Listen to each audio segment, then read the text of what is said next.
Welcome back. ఇక నెల్లూరులో విద్యార్థుల వరుస ఆత్మహత్యలు ఆందోళన కలిగిస్తుంది.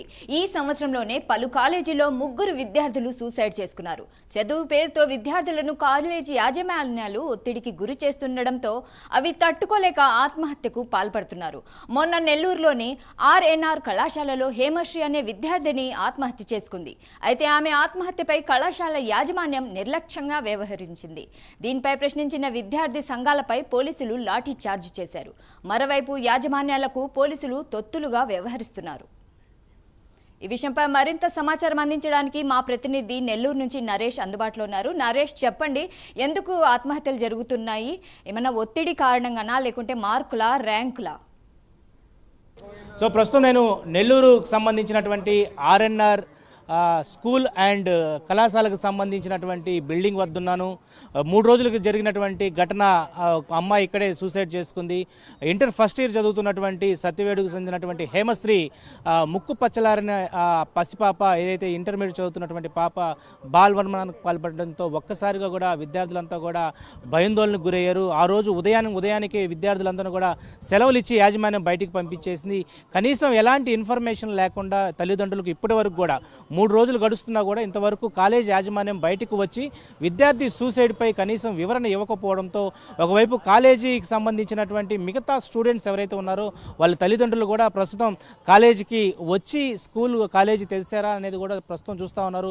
ప్రస్తుతం నేను చూపిస్తున్నటువంటి బిల్డింగ్ ఆర్ఎన్ఆర్కి సంబంధించినటువంటి స్కూల్ బోర్డు అయితే బయట కనిపిస్తుంది. అయితే ఈ బిల్డింగ్లో ఆర్ఎన్ఆర్ ఇంగ్లీష్ మీడియం స్కూల్తో పాటు ఇక్కడ ఇంటర్మీడియట్ చదువుతున్నటువంటి విద్యార్థులకు కూడా ఇదే క్యాంపస్లోనే ఇక్కడే, అంటే అన్అఫిషియల్గా కూడా వీటికి పర్మిషన్స్ లేవు ఈ బిల్డింగ్కి. కాసేపటి క్రితమే మనం ఆర్ఐఓ అధికారికి కూడా కాల్ చేయడం జరిగింది ఎడ్యుకేషన్ సంబంధించి. ఆర్ఐఓ చెప్పినటువంటి మాటల ప్రకారం ఆర్ఎన్ఆర్ ఇంగ్లీష్ మీడియం స్కూల్ బయట బోర్డు పెట్టారు, ఇది అన్అఫిషియల్గా నడుస్తూ ఉంది, ఇక్కడ ఇంటర్మీడియట్ చదివేటువంటి పిల్లలు ఎందుకు ఉన్నారనే దాని మీద కూడా ఆయన కూడా ఇటు ప్రశ్న లేవనెత్తారు. మొత్తానికైతే ఆర్ఎన్ఆర్ ఇంగ్లీష్ మీడియం అయిండొచ్చు, అదేవిధంగా ఆర్ఎన్ఆర్ కళాశాలకు సంబంధించినటువంటి యాజమాన్యం ఇంతవరకు కూడా బయటకు రాకపోవడం, ఈ సూసైడ్ జరిగినటువంటి 3 రోజుల క్రితం సత్యవేడుకు చెందినటువంటి హేమశ్రీ ఏదైతే ఇక్కడే సూసైడ్ చేసుకున్న తర్వాత ఇంతవరకు యాజమాన్యం బయటకు రాకపోవడం, పోలీసులు ఇక్కడ ఎవరైతే తల్లిదండ్రులు అయిండొచ్చు విద్యార్థి సంఘ నేతలందరినీ కూడా లాఠీ చార్జ్ చేయడం జరిగింది. ఎడ్యుకేషన్లో పూర్తి స్థాయిలో కూడా విద్యా ప్రణాళికలు, ఏదైతే విద్యా ప్రమాణాలను కూడా ముందుకు వెళ్ళలేకపోవడంతో ఒకవైపు రాష్ట్ర వ్యాప్తంగా ఉన్నటువంటి తల్లిదండ్రులు కూడా అనేక ఆవేదనలు అయితే చెందుతూ ఉన్న పరిస్థితి కనపడతా ఉంది. అయితే ప్రస్తుతం కొంతమంది ఉన్నారు, ఏదైతే వాళ్ళ తల్లిదండ్రులు, వీళ్ళంతా పేరెంట్స్. సార్, మీ పాప ఇక్కడే చదువుతా ఉందా? ఏంటి అసలు కళాశాల ఏంటంటే ఏం చెప్పారు సార్? మేము ఫస్ట్ ఇయర్ అక్కడ చేసాం, అన్నమయ్య సర్కిల్ దగ్గర ఉండే దాంట్లో. ఇప్పుడు సెకండ్ ఇయర్ బిల్డింగ్ మార్చామండి, కొత్త బిల్డింగ్లోకి. అదే గర్ల్స్ క్యాంపస్, ఇది ఏ క్యాంపస్ ఉందో తెలియదు, మార్చామండి ఈ ఇయర్ నుంచి అని చెప్పారు. ఫస్ట్ అక్కడెక్కడో మారుస్తూ ఉన్నారు, అక్కడైతే వద్దండి అని మేము అన్నాం. లేదండి, దగ్గరేను, ఇక్కడ బాగుంటుంది, మీకు రావడానికి పోవడానికి కూడా దగ్గరగా ఉంటుంది అని చెప్పి ఇక్కడికి మార్చారు. ఇక్కడ మార్చి కూడా ఈ ఇయరే మార్చింది, సెకండ్ ఇయరే మార్చింది. అంటే అమ్మాయి సూసైడ్ చేసుకుంది, మీకు తెలుసు కదా. సూసైడ్ చేసుకున్న తర్వాత మీ తోటి స్నేహితులు అయ్యుండొచ్చు, మిగతా స్టూడెంట్స్ అందరూ కూడా బయటికి పంపించారు. మీ పాప ఎప్పుడు వచ్చింది? ఇంతవరకు కాలేజీ నుంచి ఏమన్నా ఇన్ఫర్మేషన్ వచ్చిందా? మా పాప ఆదివారం మేము మామూలు కాలేజీ పంపించాం, వాళ్ళ మదరే తీసుకొచ్చింది. తీసుకుని లోపలికి పోగానే ఏదో జరిగిందని చెప్పేసి పిల్లలందరూ ఏడుస్తూ ఉన్నారు. తర్వాత ఇది జరిగిందని చెప్పారు. మా పాపను మేము ఇంటికి తీసుకొచ్చేసుకున్నాం. ఇప్పటివరకు కాలేజ్ ఏమైనా మీకు ఏమైనా ఇన్ఫర్మేషన్? మాకేమి ఎవరేమి ఇవ్వలేదు, మాకేం చెప్పలేదు. అంటే కాలేజ్ మళ్ళీ ఎప్పుడు రీఓపెన్ చేస్తాం అనేది ఏం చెప్పలేదు, మాకెవరు ఫోన్ చేయలేదు, మాకెవరు ఏం చెప్పలేదు. మేము న్యూస్లో చూసి మా పాపను తీసుకొచ్చాము. ఆ రోజు ఆదివారం ఉదయం 9:50 తీసుకొచ్చాము, ఎగ్జామ్స్ ఉంటుందని. తీసుకురాగానే అప్పటికి ఆల్రెడీ ఏదో జరిగినట్టుందంట. ఇక్కడే మేడం పిల్లలందరూ కలిసి మేము మళ్ళీ మా పాపని ఇంటికి తీసుకొచ్చేసాం. అదే జరిగింది. సో తల్లిదండ్రులకి ఇంతవరకు ఇన్ఫర్మేషన్ ఇవ్వలేదు. అంటే గడిచిన ఆదివారం ఉదయం ఎవరైతే హేమశ్రీ ఇక్కడే సూసైడ్ చేసుకున్న తర్వాత తోటి విద్యార్థులు కళాశాలకు వచ్చారు. అప్పటికి ఆదివారం కూడా కళాశాల రన్ చేస్తున్నారు ఇక్కడ. అంటే తల్లిదండ్రులు ఇప్పుడే చెప్పారు, ఆదివారం కూడా క్లాసెస్ ఉన్నాయి, ఆ టైంలోనే మేము ఇక్కడికి పంపించామని చెప్తా ఉన్నారు. పూర్తి స్థాయిలో కూడా ఇటు ఎవరైతే ఆర్ఎన్ఆర్ యాజమాన్యం, కళాశాల యాజమాన్యం ఎంత నిర్లక్ష్యానికి ఏదైతే దాష్టికం అని చెప్పొచ్చు, ఇప్పటి వరకు కూడా మిగిలినటువంటి స్టూడెంట్స్కి కూడా ఇన్ఫర్మేషన్ లేకపోవడం, రీఓపెనింగ్ ఎప్పుడు ఉంది మళ్ళా అంటే సూసైడ్ జరిగిన తర్వాత సూసైడ్ మీద వివరణ ఇవ్వకపోవడమే కాకుండా మిగిలినటువంటి విద్యార్థుల యొక్క ఏదైతే విద్యాభ్యాసం ముందుకు కొనసాగాల్సినటువంటి పరిస్థితి ఉంది. కానీ ఇంతవరకు 3 రోజులు గడుస్తున్నప్పుడు కూడా దీని మీద ఒక వివరణ ఇవ్వకపోవడం అనేది పేరెంట్స్ ఇక్కడికే డైరెక్ట్గా కళాశాల ఏదైతే భవనం ఉందో ఈ భవనం వద్దకే వచ్చున్నారు. అయితే ప్రస్తుతం కొంతమంది విద్యార్థి సంఘ నేతలు కూడా మనతో ఉన్నారు. ఒకసారి వాళ్ళతో కూడా నేను మాట్లాడే ప్రయత్నం కూడా చేస్తాను. ఆర్ఎన్ఆర్ కళాశాలకు సంబంధించి 3 రోజుల నుంచి మనం చూస్తూనే ఉన్నాం. ఏదైతే ఇష్యూ జరిగినప్పటి నుంచి ప్రస్తుతం నేను చెప్తే ఆదివారం ఉదయం నుంచి కూడా విద్యార్థి సంఘ నేతలంతా కూడా మీరందరూ కూడా ఇటు కళాశాల ముందు కళాశాల యాజమాన్య నిర్లక్ష్యానికి ఇటు ఏదైతే ప్రస్తుతం దాని ముందుకు తీసుకునే ప్రయత్నం అయితే చేశారు. అసలు ఏంటి కళాశాలకు సంబంధించి ఒత్తిడి కారణంగానే పిల్లలు చనిపోతున్నారా? అసలు ఏం జరుగుతుంది కళాశాలలో మొత్తం మీద? ఇంటర్మీడియట్ విద్యార్థి చనిపోవడం నిజంగా చాలా బాధాకరం. కాకపోతే ఇందులో విద్యార్థి ఆత్మహత్య చేసుకుందా లేదంటే ఈ కాలేజీలో ఒక హత్యలు చేస్తున్నాయనేది కూడా ప్రభుత్వాలు వీటి మీద ఒక విచారణ అనేది జరిపించాలా. ఎందుకంటే అనుమతులు లేనటువంటి English medium RNR English medium school అని చెప్పిన బోర్డు ఉంది. పైన ఏమో విద్యార్థులు ఇంటర్మీడియట్ చదివే విద్యార్థులకు హాస్టల్ పెట్టున్నారు. స్కూల్లో ఉన్నటువంటి బిల్డింగ్లో హాస్టల్ చదివేటువంటి పిల్లలు పైన ఎందుకు ఉన్నారని చెప్పని కూడా ఈ డిఏఓలు కావచ్చు, ఆర్ఐఓలు కావచ్చు, వీళ్ళ యొక్క అసమర్థత, వీళ్ళ యొక్క చేతగానితనం వల్లే ఎంతోమంది పసిబిడ్డల జీవితాలు ఈ రోజు నలిగిపోతున్నాయి. ఎందుకంటే ఏదో ఒక బిడ్డ చనిపోతేనో లేదంటే ఆడొక హత్య జరిగితేనో లేదంటే ఆడొక అఘాయిత్యం జరిగితేనో అప్పుడే ఆర్ఐఓ కానీ ఆ డిఏఓ కానీ సందర్శనానికి వస్తున్నారు తప్పితే కానీ వాళ్ళు ఎక్కడ ఎవరికి అనుమతులు ఉన్నాయి, ఎవరికి అనుమతులు లేవు. ఈ సందర్శనలు చేసుంటే ఈరోజు ఎంతోమంది బిడ్డలు బతుకుండేవాళ్ళు. వీళ్ళు ఆర్ఎన్ఆర్ స్కూల్ అనే వాళ్ళు కూడా అధికారులు కావచ్చు లేదంటే తల్లిదండ్రులు కావచ్చు ఇంకొకరిని కావచ్చు ఒక బిడ్డ చనిపోయిన తర్వాత కనీసం కాలేజీ యొక్క యాజమాన్యం బాధ్యత వహించి లేదా మానవతా దృక్పథం అయినా సరే మీడియా ముందుకు వచ్చి ఎందుకు ఈ బిడ్డ చనిపోయింది, ఈ కారణాలు ఏందనేది కూడా తెలియజేయాలా. ఇక్కడ కానీ మనం చూసినట్లయితే అగ్గిపేటలో ఉన్నట్టున్నాయి ఈ బిల్డింగ్లో ఒక అపార్ట్మెంట్ని తీసుకుని ఈ అపార్ట్మెంట్లో ఒక కాలేజీని రన్ చేస్తూ అనుమతి లేని స్కూల్ని రన్ చేస్తూ ఈ విధంగా నిర్లక్ష్యంగా ఉన్న కారణం డిఈఓ ఆర్ఐఓలు మొట్టమొదట వాళ్ళని సస్పెండ్ చేయాలా. అలాగే ఒక విద్యార్థి చనిపోతే విద్యార్థి సంఘ నాయకులు రోడ్డు మీదకి వచ్చి ధర్నా చేస్తుంటే వాళ్ళ మీద లాఠీ చార్జ్ చేసినటువంటి సిఐ గారిని సస్పెండ్ చేయాలా. అనుమతులు లేకుండా ఈ హాస్టల్లో విద్యార్థులను పెట్టినది ఈ కాలేజీ యాజమాన్యం పైన క్రిమినల్ కేసులు నమోదు చేయాలా. ఇవన్నీ చేస్తేనే ఈ ప్రభుత్వాలు మరొక విద్యార్థి ఈ విధంగా బలి కాకుండా ఉంటారు. వీళ్ళు చాలా నిర్లక్ష్యంగా వహిస్తున్నారు. ఒక్కటి ఆలోచించాలి అధికారులు కానీ నాయకులు కానీ. ఇదే సిచ్యువేషన్లో మీ బిడ్డలు ఉంటే మీరు ఇలాగే స్పందిస్తారా? కాబట్టి కనీసం మీ బిడ్డ లేదు కదా మాకెందుకులే అనుకోవద్దు. రేపనే రోజు ఏ బిడ్డకి ఏ అన్యాయం జరగచ్చో చెప్పలేం. కాబట్టి ఇప్పటికైనా సరే వీళ్ళ మీద కఠిన చర్యలు తీసుకొని క్రిమినల్ కేసులు నమోదు చేస్తే కనీసం ఇంకొక బిడ్డలన్నా మనం కాపాడుకోవచ్చు. కాబట్టి ఖచ్చితంగా నారా లోకేష్ గారు మేము అవి తీర్చిదిద్దేస్తాం కాదు, ఫస్ట్ మొదట బిడ్డల్ని కాపాడండి. అనుమతులు లేని ఎక్కడ ఉన్నాయి, అనుమతులు లేకుండా ఎందుకు నడుపుతున్నారు? ఈ అసమర్థత ఆర్ఏఓల్ని అసమర్థత డిఈఓల్ని మొట్టమొదటి వీళ్ళని సస్పెండ్ చేయండి. చేస్తే కానీ విద్యా వ్యవస్థలో మార్పులు రావు.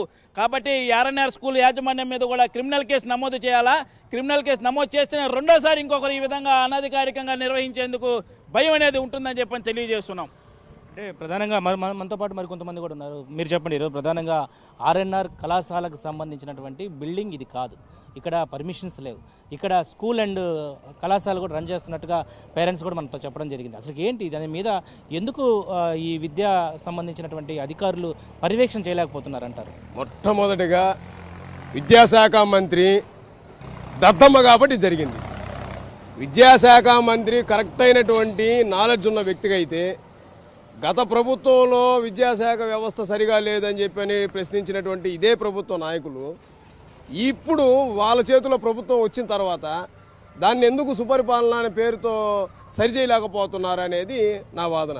విద్యాశాఖ మంత్రి అనేటువంటి వ్యక్తికి ప్రభుత్వం మీద బాధ్యత, ప్రభుత్వ అలవెన్సులు తీసుకొని ప్రభుత్వంతో ఇచ్చినటువంటి పదవులు అనుభవిస్తా వాళ్ళ పార్టీకి వాళ్ళు లగ్జరీని చూస్తున్నటువంటి అదే వ్యక్తి ప్రభుత్వంలో భాగస్వామ్యమైనటువంటి ప్రభుత్వ పాఠశాలని ప్రభుత్వ కళాశాలని ఎందుకు అభివృద్ధి చేయలేకపోతున్నారు?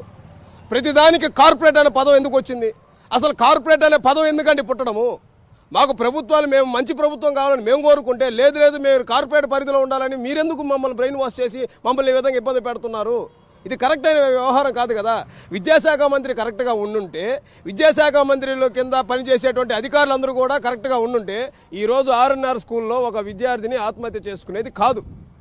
అంటే గడిచిన 3 నెలలు మనం చూస్తే నెల్లూరు జిల్లాలోనే 3 హాస్టల్స్లో సూసైడ్ చేసిన పరిస్థితి. అసలు ఏం జరుగుతూ ఉంది మొత్తం మీద? ఇదంతా కార్పొరేట్ వ్యవస్థలో భాగమయ్యి మంత్రులు కావచ్చు లేకపోతే అధికారులు కావచ్చు ఆర్థిక అవసరాల కోసం వాళ్ళు పొల్యూట్ అయ్యారు. కాబట్టి ఇలాంటి బిడ్డలు, అమాయకపు బిడ్డలు, చిరు నవ్వులు చిందించాల్సినటువంటి బిడ్డలు అన్యాయంగా అనవసరంగా అసూలు బాస్తున్నారు. కారణం ఏంటంటే డబ్బు, పొల్యూట్ అవ్వడం, అధిక ఒత్తిడి. ఎలాగంటే ఈరోజు ఇప్పుడు మాట్లాడిన తల్లిదండ్రులతో నేను మాట్లాడానండి. నేను మాట్లాడితే వాళ్ళు ఏమన్నారంటే, సార్ నాకు రోజుకి 400 సార్ జీతం అంట కూలి. ఆ 400 కూలితో మేము మా బిడ్డల్ని బాగా చదివించుకోవాలని వచ్చాము. ఈ రోజుకి కూడా మాకు సమాధానం లేదు. మేము వచ్చి అసలు ఏమైంది, కాలేజీ ఏంది అని చెప్పని కనుక్కోవడానికి వచ్చాము సార్. ఇక్కడ చూస్తే ఎవరు కనిపించలేదు, మీరు కనిపించారని బాధపడుతున్నారు. 400 రూపాయలు దినసరి కూలీ సంపాదించుకునే బిడ్డల్ని కూడా వాళ్ళ తల్లిదండ్రులు ప్రభుత్వ పాఠశాలకి, ప్రభుత్వ కళాశాలలకు పంపించడానికి కూడా ఇష్టపడక ఇలాంటి కార్పొరేటు భూతాల చేతిలో, కార్పొరేటు మాయగాల చేతిలో పెట్టి వాళ్ళ ప్రాణాలు హరించుకోవాల్సిన పరిస్థితి తీసుకొచ్చారంటే ప్రభుత్వాలు ఎక్కడ పోయాయండి? ప్రభుత్వాలు ఏమయ్యాయండి? ఏదో వచ్చేసి ఎక్స్గ్రేషియా ఇచ్చేస్తున్నాము, ఏదో మీకు ఏదో ఉద్ధరిచ్చేస్తామని చెప్పని కళ్ళబొల్లి మాటలు చెప్పేసి రంగులు పూసుకొని నాయకుల్ని కొంతమందిని గుమిగూడ్చుకొని ప్రజలను ఏర్పాటు చేసుకొని జిందాబాదులు కొట్టించుకుంటే ఇది కాదండి ప్రజలకు ఇచ్చేటువంటి సుపరిపాలన. మీరేం చేయాలంటే ఈ ప్రభుత్వ కార్యాలయాలకు సంబంధించి ఎందుకు డెవలప్మెంట్ కాలేదు, ఈ కార్పొరేట్ వ్యవస్థలు ఎందుకు విచ్చలవిడిగా విజృంభిస్తున్నాయి అని వాటి మీద చర్యలు తీసుకుంటే ఈరోజు ఇక్కడ చనిపోయినటువంటి ఆ బిడ్డ ప్లేస్లో ఇంకొకరు ఎవరు కూడా ఉండకుండా అసలు ఆ బిడ్డ కూడా ప్రాణాలతో ఉండుండేది అనేది మా వాదన. సో మొత్తానికైతే ఆర్ఎన్ఆర్ కళాశాల యాజమాన్యం ఇది ఒక ఎంతో బాధాకరం అని చెప్పవచ్చు, ఇది ఒక దాష్టికం అని చెప్పవచ్చు. 3 రోజులు అయినప్పటికీ కూడా ఇంతవరకు యాజమాన్యం బయటకు రాకపోవడం, సూసైడ్ మీద కనీసం నోరు మెదపడకపోవడంతో ఒక్కసారిగా కూడా ఇటు నెల్లూరు జిల్లా వ్యాప్తంగా కూడా తల్లిదండ్రులు ఒక ఆవేదన వ్యక్తపరుస్తున్నారు.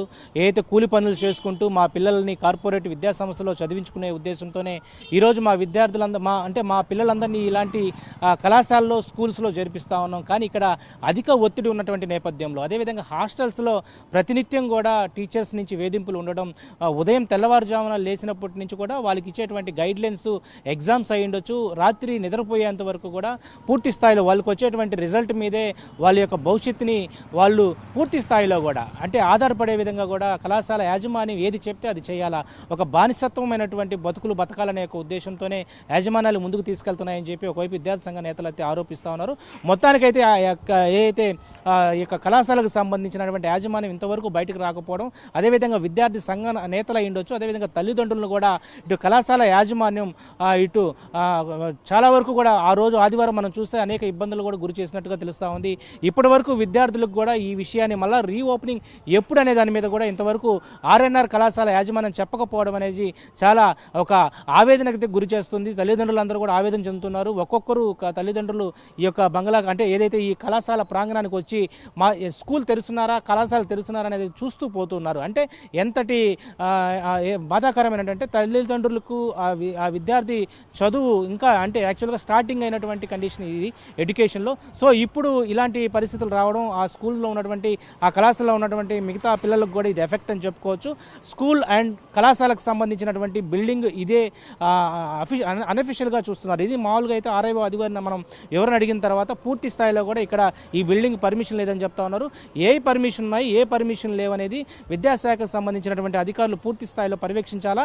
ఈ నేపథ్యంలోనే తల్లిదండ్రులకు ఒక భరోసా ఇచ్చేటువంటి పరిస్థితి విద్యాశాఖ అధికారులు ముందుకు తీసుకెళ్లాలంటూ కూడా వైపు విద్యార్థి సంఘ నేతలైతే ఆందోళన చేస్తున్నటువంటి పరిస్థితి జిల్లా వ్యాప్తంగా కనపడతా ఉంది. ఇది ప్రస్తుతం ఆర్ఎన్ఆర్ కళాశాలకు సంబంధించినటువంటి దాష్టికంపై తాజా అప్డేట్.